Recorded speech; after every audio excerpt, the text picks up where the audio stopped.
Afternoon everyone, it's Joe Blow here. I haven't done a video in some time.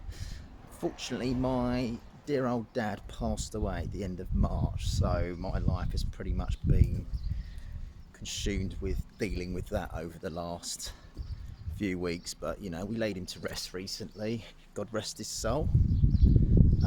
But I think I'm okay to start doing this kind of content again, so I'm going to try and get back to doing something once a week. So anyway, what I want to talk about today is class divide, but I don't mean class divide in the sense of middle class versus working class, because that's been a thing, you know, since antiquity. But I'm talking about divide of all sorts of nature. I'm talking about generational divide, I'm talking about racial divide, you know, gender divide, you know, and it's all a very carefully crafted, engineered psyop in my opinion. I think that's deliberately pushed because all the while we are divisive, we're not wagging the finger at the people in charge. So, and I think the biggest thing at the moment is the issues that Generation Z are facing. So Generation Z, for all of those who don't know, that's anyone aged between the age of 12 and 28. So these are the younger members of society, and they're either finishing up school or they're going to be entering or are in the workforce. And I watched a video recently, and I can see why that generation in particular is cheesed off. I mean, you think about it, yeah? They are essentially going to be, you know, generation rent. They are being told that buying a house is going to be next to impossible. For most of them now, that is. Job prospects are slim. A lot of them come out of university now with enormous debt. And, you know, the entry-level jobs that they're entering just aren't paying those, you know, it's not paying that debt off quick enough. So,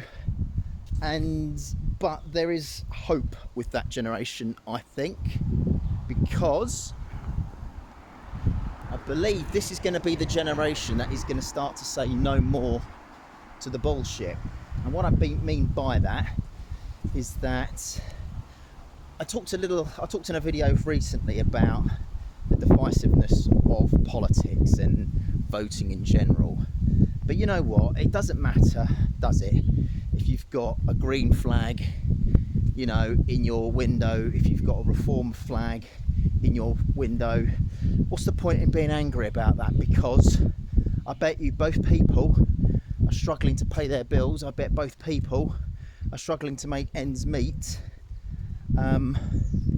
And I think this is going to be the generation that will push back and say no more. So I think divisiveness can only go so far, because there is only so much the government can squeeze and squeeze and squeeze. And you're beginning to see it now, where people are beginning to realise, well, it doesn't really matter who I vote for, because the person I'm voting for isn't fulfilling the promises I thought we were going to see. You know, people's job prospects aren't getting better, and I think all the while the economy is shit, for want of a better word. I think you're going to see that kind of divisiveness fall by the wayside, because I think people are going to come together when they realise, look, it doesn't really matter if I vote left or right, I'm still skint. Wages are still crap, inflation's still high. But the people that keep telling us, vote for this person, vote for that person, they're the ones that are already rich. They're the ones that are already, they've got financial security. So yes, I think Generation Z, as cheesed off as I am, as they are, I think that's going to be the part. I think that's going to be the group that is going to facilitate real change. They're the ones most engaged in social media, and whether you like social media or not, it's got to be about 100 times better than what what you're consuming on terrestrial TV now, because you can kind of pick and choose what you want to listen to on social media. And yes, there is an element that people kind of fall into that echo chamber type thing where they'll only, you know, they'll listen to one channel, and then there'll be loads of channels being suggested to them, you know, via the algorithm. But at the end of the day, those people can choose. You can choose, but that doesn't go for Gen Z. That goes for any of us. Anyone that might use YouTube, you can pick and choose what you want to watch. You don't have to listen to the talking heads. I mean, I think Bernie Sanders in America was kind of taken to task, saying, well, you're doing this great big thing, the fight against oligarchs, but don't you have a private jet? Aren't you running up, didn't you run up £200,000 of $200,000 worth of expenses during that? And I think his excuse was something like, well, you don't know the amount of people, or you don't know the amount of people I've got to go and see each day, blah blah blah. It's just all bullshit, you know. One rule for me, another for thee. You know, all these people have private interests. They're all in the pockets of someone much richer than them. Don't think that just because a politician is on the left that he or she isn't also in the pockets of someone else. You know, we criticise, don't we, Russia for its oligarchs, but we have them over here now. And, you know, and it's been happening long before anyone pointing the finger at Elon Musk. Look at Rupert Murdoch. Look how much influence he's had via newspapers in the UK and Australia in particular. You know, we've always had billionaires basically running the show from behind the scenes. But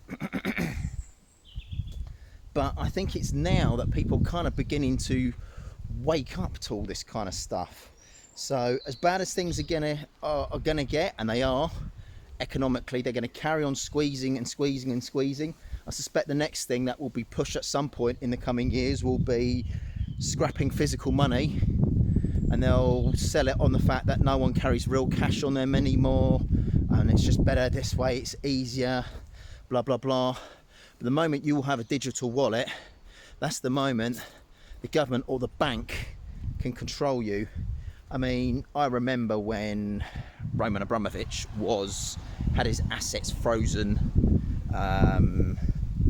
you know, shortly after the pandemic, and when that Ukraine war started, and everyone clapped and said, oh yeah, isn't that brilliant, blah blah blah blah blah. And I just thought, if they can do that to someone like him, they can do that to you for far less. You know, don't start clapping and championing anything the government does that involves some sort of curtailing of your personal freedoms.